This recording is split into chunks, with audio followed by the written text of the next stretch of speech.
Hello दोस्तों, नमस्ते, प्रणाम। मैं आपकी संगीत दुनिया न्यूज़ 84। आज आप लोगों के लिए बहुत ही प्यारा सा एक सुहापर का उठान गीत लेके आई हूँ। जल्दबाजी में भागने वाली है, इसलिए मैं सोच रही थी जल्दी जल्दी वीडियो बन जाए।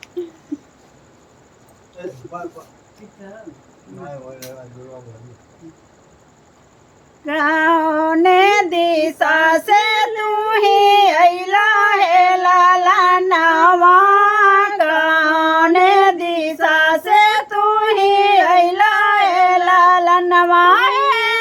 ठहर ठहर है प्यारा सा ललाना मेरे गोदी में कौन दिशा से तू ही अइला है लाला नवा, कौन दिशा से तू ही अइला है लाला नवा। सासू जी आई देवता पूजन का हंसी हंसी मांगे ने गहो, ए ससुरान तुझे देवता पूजाई काका चाही ने गहो।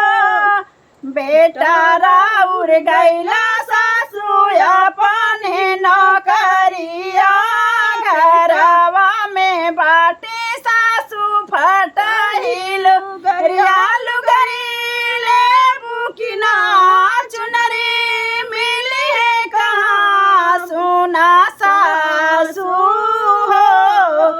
घरवा में बाटे सासू फटहिलु